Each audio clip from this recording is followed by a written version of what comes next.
And welcome to academy plus. बच्चों, हम पढ़ रहे थे न्यूट्रिशन के बारे में और लास्ट लेक्चर में हमने पढ़ा था about the types of nutrition और आज हम पढ़ेंगे न्यूट्रिशन को डिटेल में प्लांट्स के अंदर।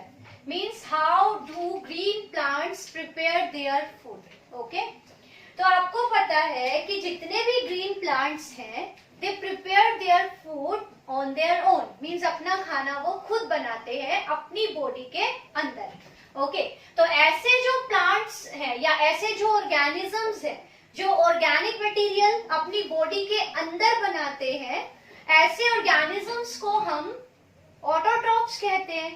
और अगर ऑटोट्रॉप्स अपनी खाना बनाने में जो एनर्जी यूज कर रहा है, if it is derived from light, तो ऐसे न्यूट्रिशन को हम फोटोट्रोपिक न्यूट्रिशन कहते हैं। सो आपको पता है कि ग्रीन प्लांट्स लाइट एनर्जी की हेल्प से अपना खाना बनाते हैं। It means green plants are photoautotrophs.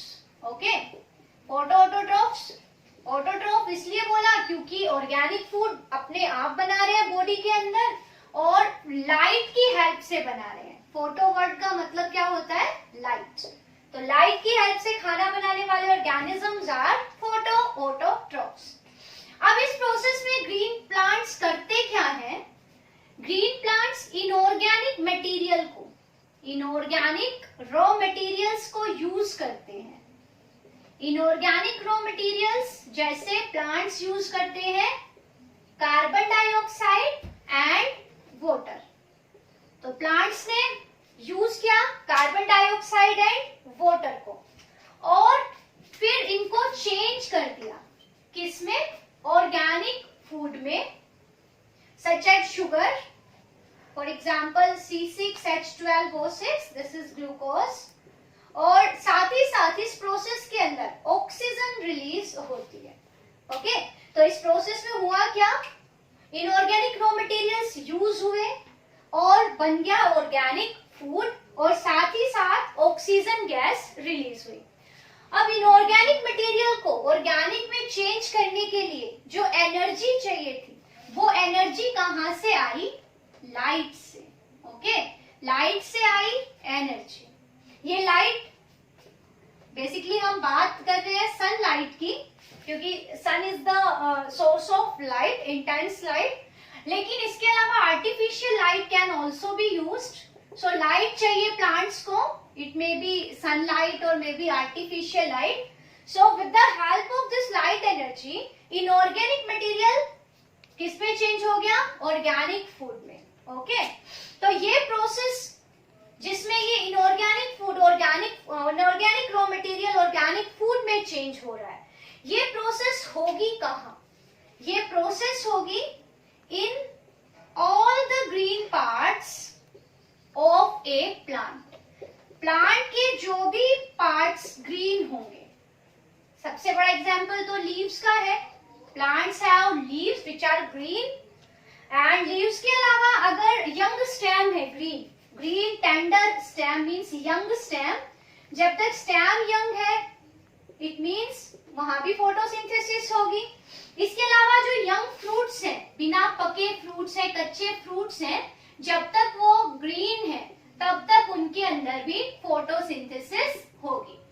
Okay, तो पौधे के जो भी पार्ट्स ग्रीन होंगे, लीव्स हो, चाहे यंग स्टेम हो, चाहे यंग फ्रूट्स हो, तो जो भी पार्ट ग्रीन होंगे वहां ये प्रोसेस होगी। क्लियर इतना? अब इस प्रोसेस को हम क्या कहेंगे? प्लांट्स को जो ये प्रोसेस कर रहे हैं उन्हें तो हमने कह दिया फोटो ऑटोट्रॉप्स, बट इस प्रोसेस का भी अपना एक नाम है जिसको आप बड़ी पुराने टाइम से जानते हो कि इस प्रोसेस को हम कहते हैं photosynthesis. Okay, so the process of using light energy, और इस लाइट एनर्जी की हेल्प से इनऑर्गेनिक मटेरियल को ऑर्गेनिक फूड में कन्वर्ट करने की प्रोसेस कहलाती है photosynthesis. And this process of photosynthesis occurs in all green parts of the plant such as leaves, young stem, young fruits, etc. Okay? तो इस प्रोसेस का नाम क्या हो गया बच्चों? फोटोसिंथेसिस। तो आज हम फोटोसिंथेसिस के बारे में पढ़ेंगे। देखो, फोटोसिंथेसिस फोटोसिंथेसिस वर्ड को अगर हम स्प्लिट करें तो ये वर्ड दो वर्ड से मिलके बना है, photo and synthesis. Photo word का मतलब I have already told you, photo means होता है light and synthesis means to prepare, means बनाना। ओके, सो आपको पता है बन क्या रहा है, ऑर्गेनिक फूड, और किसकी हेल्प से बन रहा है, लाइट एनर्जी की हेल्प से। So this process is called photosynthesis. अब फोटोसिंथेसिस प्रोसेस के बारे में क्या क्या चीजें जो आपको जाननी है, एक तो first thing is inorganic raw material will be changed into organic food. Okay, first thing is inorganic material change होगा ऑर्गेनिक फूड में, और जो एनर्जी चाहिएगी वो एनर्जी आएगी लाइट से, first thing. Second thing, photosynthesis is a biochemical process. Okay, biochemical process, हम इसे biochemical process क्यों कह रहे हैं, बायो मीन्स लिविंग, ठीक है, केमिकल प्रोसेस है। वैसे आप इसको देख रहे हो, this is a chemical reaction, और ये reaction occurs in living plants photosynthesis करेंगे। सो ऐसी केमिकल रिएक्शंस जो लिविंग ऑर्गेनिजम्स के अंदर हो रही हैं, वो सारी प्रोसेसेस बायोकेमिकल है। So this process of photosynthesis is also a biochemical process. Okay, दूसरा, इसको हम रिडक्शन ऑक्सीडेशन रिएक्शन भी कह सकते हैं, रिडक्शन ऑक्सीडेशन रिएक्शन और प्रोसेस। देखो बच्चों, रिडक्शन और ऑक्सीडेशन आप केमिस्ट्री में पढ़ते हो। रिडक्शन वर्ड का जो मतलब होता है, उसके दो चीजें हैं उसके लिए। Reduction means gain of hydrogen और we can say loss of oxygen. Reduction, अगर किसी केमिकल कंपाउंड का रिडक्शन हो रहा है तो इसके लिए दो चीजें हो सकती है, या तो उस केमिकल कंपाउंड ने ऑक्सीजन को लॉस किया हो, या फिर हो गेन ऑफ हाइड्रोजन, या हाइड्रोजन को उसने एक्सेप्ट किया हो।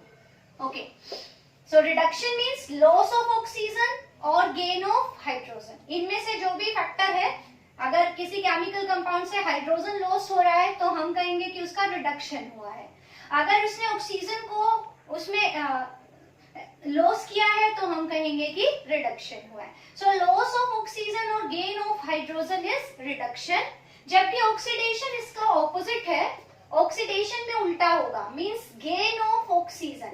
अगर किसी केमिकल कंपाउंड के अंदर ऑक्सीजन ऐड हो रही है या फिर उससे हाइड्रोजन लॉस हो रही है, तो इट मीन्स उस केमिकल कंपाउंड का ऑक्सीडेशन हो रहा है। क्लियर? तो यहाँ फोटोसिंथेसिस के अंदर भी केमिकल्स का रिडक्शन होता है एंड ऑक्सीडेशन होता है। तो कौन सा केमिकल रिड्यूस होगा और कौन सा केमिकल ऑक्सीडाइज होगा, इसको देखते हैं। देखिए, फोटोसिंथेसिस की जब हम रिएक्शन लिखते हैं तो वो रिएक्शन क्या है, ओवरऑल जो रिएक्शन होती है फोटोसिंथेसिस में, इस प्रोसेस के अंदर मतलब एक शुगर और ग्लूकोज मॉलिक्यूल प्रिपेयर करने के लिए प्लांट्स को 6 मॉलिक्यूल्स चाहिए कार्बन डाइऑक्साइड के, और साथ ही साथ 12 मॉलिक्यूल्स चाहिए वाटर के। So to prepare 1 molecule of glucose, plant के अंदर 6 मॉलिक्यूल्स चाहिए होंगे कार्बन डाइऑक्साइड के, और 12 मॉलिक्यूल्स चाहिए होंगे वाटर के।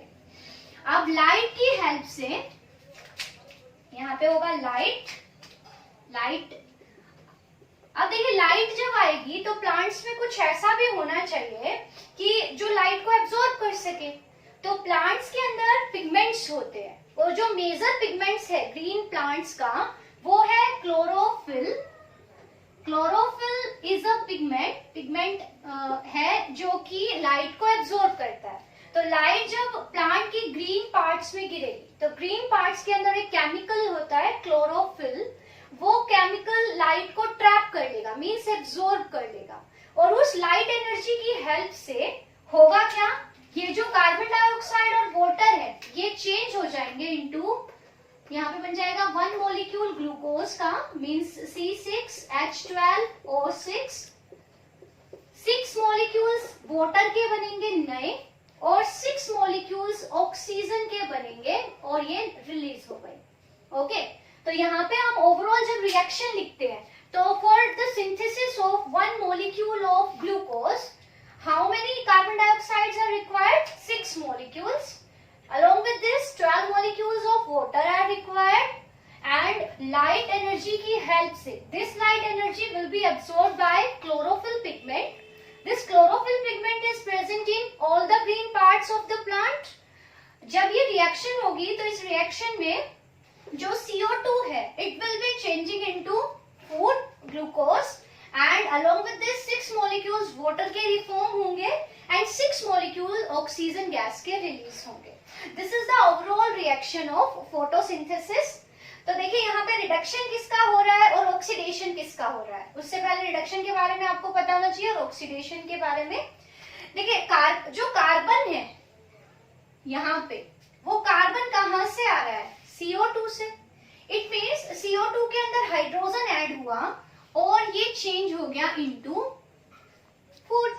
तो यहाँ पे हाइड्रोजन नहीं है. यहाँ पे हम देख रहे हैं कि carbon dioxide is changed into glucose. Okay, तो यहाँ पे हाइड्रोजन ऐड हुआ है तभी तो ये केमिकल बन गया यहाँ पे. इट मीन्स कार्बन डाइऑक्साइड ने हाइड्रोजन को एक्सेप्ट किया है. तो क्योंकि हाइड्रोजन का एक्सेप्टेंस यहाँ पे मैंने आपको बताया gain of hydrogen is reduction. तो क्योंकि कार्बन डाइऑक्साइड ने भी हाइड्रोजन को एक्सेप्ट किया है इसका मतलब कार्बन डाइऑक्साइड का यहाँ पे क्या हो गया? रिडक्शन. सो कौन सा रिएक्टेंट रिड्यूस हुआ? Carbon dioxide. ओके, क्योंकि उसके अंदर हाइड्रोजन ऐड हुआ and this carbon dioxide change into this glucose molecule. अब ये जो हाइड्रोजन इसको ऐड हुआ जिसकी हेल्प से रिड्यूस हुआ वो हाइड्रोजन किसने दिया? वो हाइड्रोजन आया वाटर से.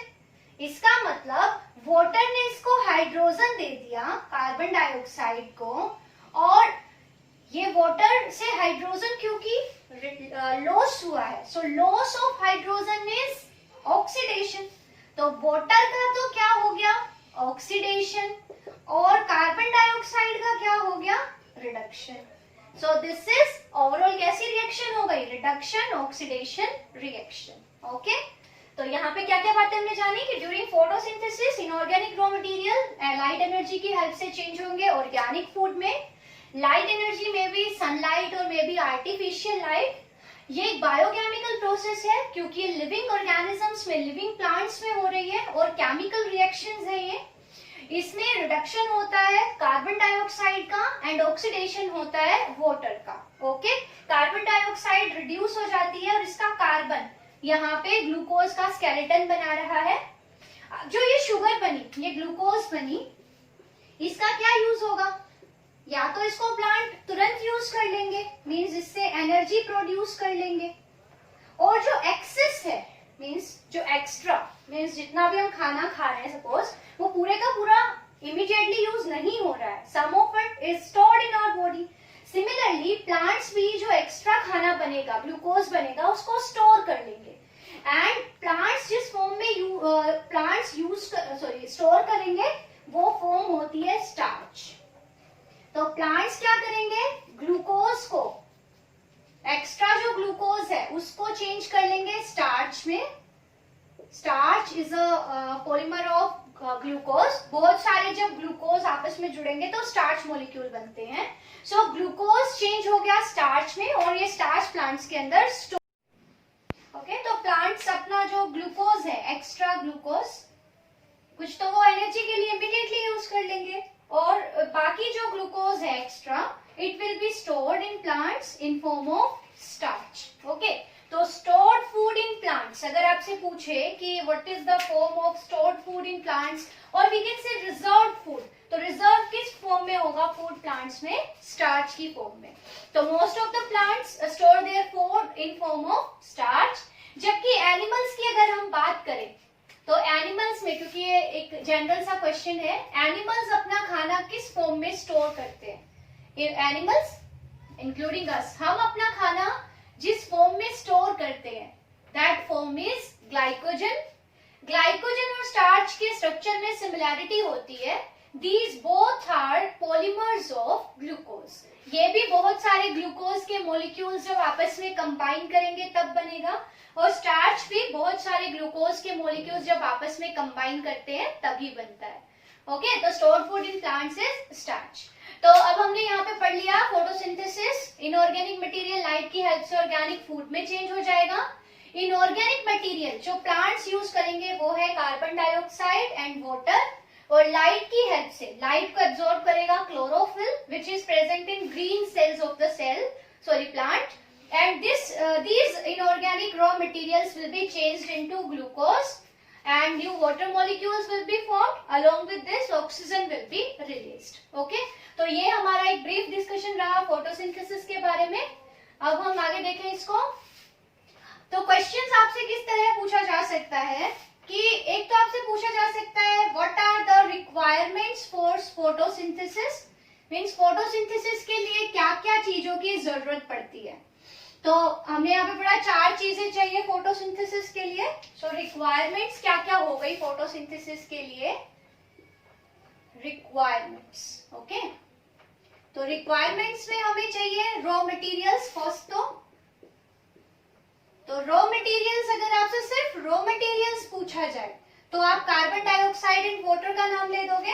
सो raw materials required for photosynthesis are carbon dioxide and water. अब जब हमने रिएक्शन पढ़ी थी तो हमने पढ़ा था कि जो कार्बन है, देखो हमारी बॉडी में या जो ऑर्गेनिक फूड होता है, ऑर्गेनिक फूड का स्केलेटन बना होता है कार्बन से। जैसे ग्लूकोज है, ग्लूकोज का भी स्केलेटन क्या है, ग्लूकोज का अगर हम फॉर्मूला देखें तो C6H12O6, this is the formula of glucose. तो यहाँ भी जो स्केलेटन है उसके अंदर कार्बन यूज हुआ है।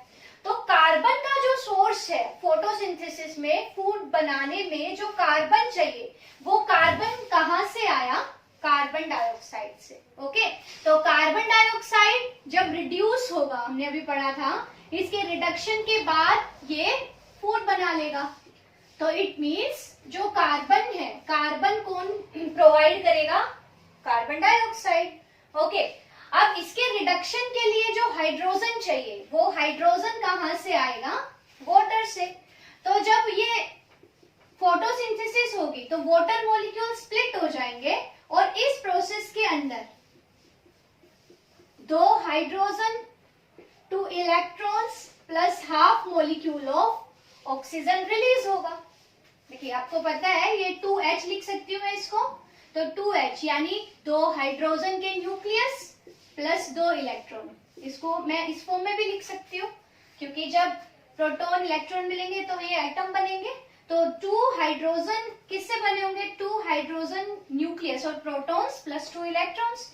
तो जब वाटर मॉलिक्यूल ब्रेक डाउन होगा तो इससे 2 प्रोटॉन्स निकलेंगे, 2 इलेक्ट्रॉन्स निकलेंगे और हाफ मॉलिक्यूल ऑक्सीजन का निकलेगा। अब यहाँ इनका जो फेट होगा वो अभी हम आगे डिस्कस करेंगे, बट अल्टीमेटली ये रिड्यूस करने के काम आएंगे किसको, कार्बन डाइऑक्साइड को। तो कार्बन डाइऑक्साइड को रिड्यूस करने के लिए जो सोर्स ऑफ हाइड्रोजन है, मींस कार्बन डाइऑक्साइड को रिड्यूस होना है तो उसके लिए जो हाइड्रोजन आएगा वो कौन देगा, वाटर। साथ ही साथ जो ऑक्सीजन हम देख रहे हैं जो फोटोसिंथेसिस में रिलीज हो रही है, ये भी कहां से आ रही है, वाटर से। ओके, तो जो ऑक्सीजन रिलीज हो रही है फोटोसिंथेसिस के दौरान वो कहां से रिलीज हो रही है, वो हो रही है वाटर से। जब वाटर का मॉलिक्यूल ब्रेक होगा तो उसके ब्रेकडाउन से ऑक्सीजन गैस रिलीज होगी। तो सोर्स ऑफ ऑक्सीजन मींस जो ऑक्सीजन गैस रिलीज हो रही है वो ऑक्सीजन आ कहां से रही है, वाटर से। इसके लिए कुछ एक्सपेरिमेंटल प्रूफ है जो ये बताते हैं कि सोर्स ऑफ ऑक्सीजन जो कि फोटोसिंथेसिस में रिलीज होती है वो वाटर मॉलिक्यूल है, ना कि कार्बन डाइऑक्साइड। आप देख सकते हो यहाँ भी ऑक्सीजन है और यहाँ भी ऑक्सीजन है, लेकिन फोटोसिंथेसिस में जो ऑक्सीजन रिलीज हो रही है वो कहाँ से आ रही है, वो वाटर मॉलिक्यूल से आ रही है। तो इसके लिए कुछ एक्सपेरिमेंट्स भी है जो हम फर्दर लेक्चर्स में देखेंगे। तो यहाँ पे आपको समझ आया, CO2 कार्बन प्रोवाइड करेगा और इसके रिडक्शन के लिए जो हाइड्रोजन चाहिए वो हाइड्रोजन कौन देगा, वाटर, और साथ ही साथ जब वाटर मॉलिक्यूल टूटेगा तो उसमें ऑक्सीजन रिलीज होगी। और वाटर के मॉलिक्यूल को टूटने के लिए लाइट की जरूरत पड़ती है, तो लाइट की हेल्प से वाटर के मॉलिक्यूल का टूटना, ये प्रोसेस कहलाती है फोटोलाइसिस ऑफ वाटर। तो photolysis of water means, photo means light और लाइसिस मतलब होता है टू ब्रेक डाउन या ब्रेक होना। तो लाइट की हेल्प से वाटर के मॉलिक्यूल का ब्रेक होना, इस प्रोसेस को हम क्या बोलेंगे? Photolysis of water. क्लियर? तो दो रिक्वायरमेंट्स तो हो गई हमारी, कार्बन डाइऑक्साइड एंड वाटर, ये दोनों रॉ मटेरियल्स और रिएक्टेंट्स की तरह से काम कर रहे हैं। जो रिएक्शन हो रही है उस रिएक्शन के अंदर रिएक्टेंट्स कौन से यूज हो रहे हैं? Carbon dioxide and water.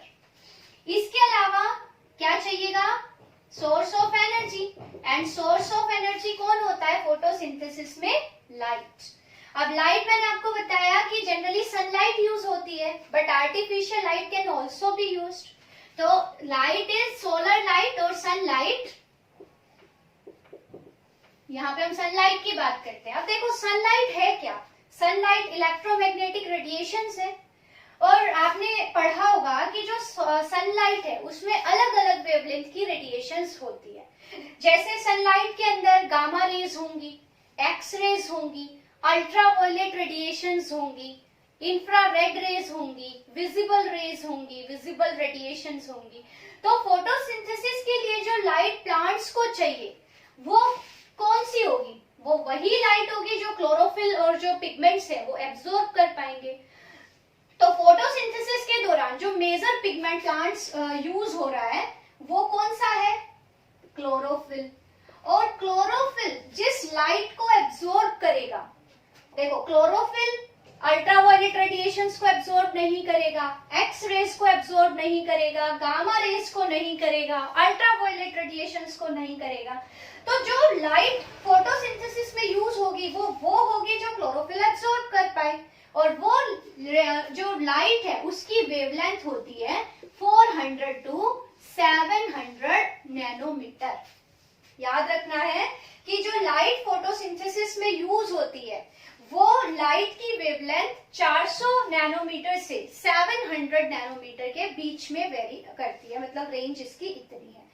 Plant 700 से ज्यादा नैनोमीटर की और 400 से कम नैनोमीटर की रेडिएशंस को यूज नहीं करते हैं फोटोसिंथेसिस में। और ये जो रेंज है 400 से 700, ये कौन सी रेंज है? ये विजिबल लाइट है।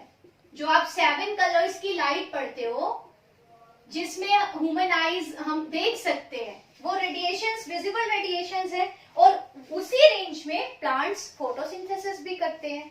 तो फोटोसिंथेसिस में यूज होने वाली रेडिएशंस की वेवलेंथ 400 नैनोमीटर से 700 नैनोमीटर होती है, और ये विजिबल रेंज में पड़ता है।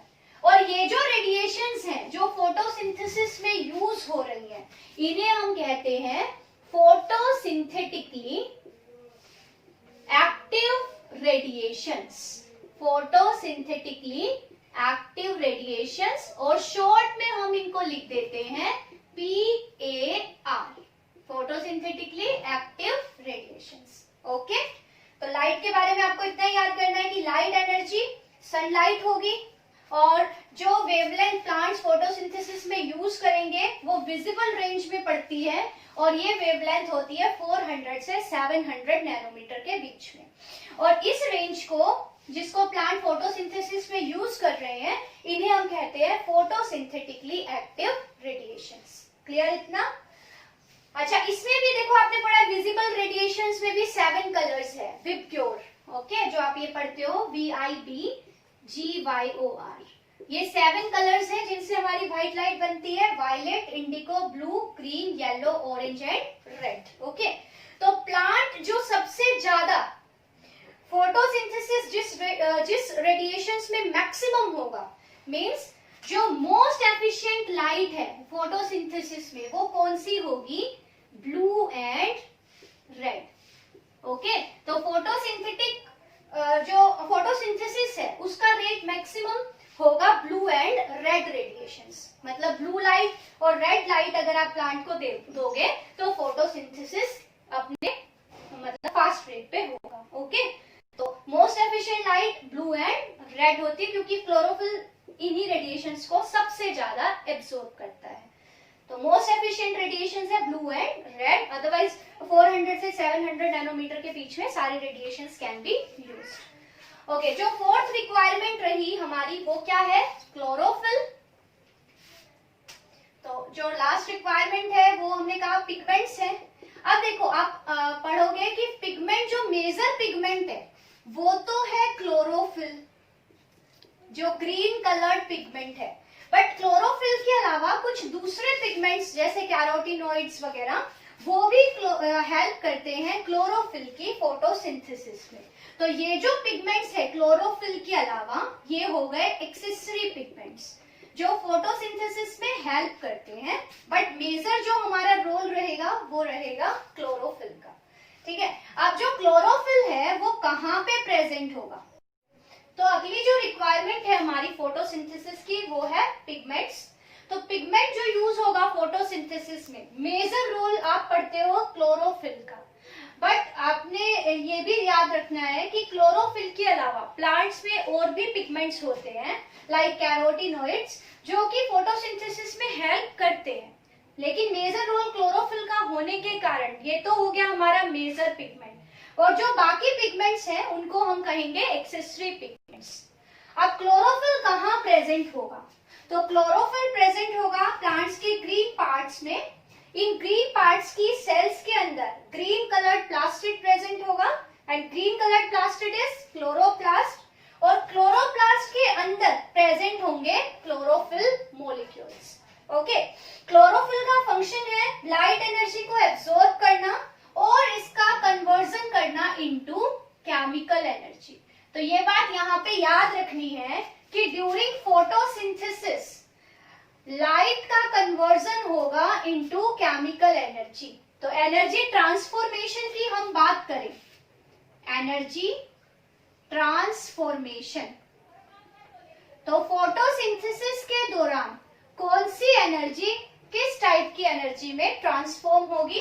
तो याद रखना है कि light energy will be transformed और converted into chemical energy. Okay, chemical energy कैसे हुई?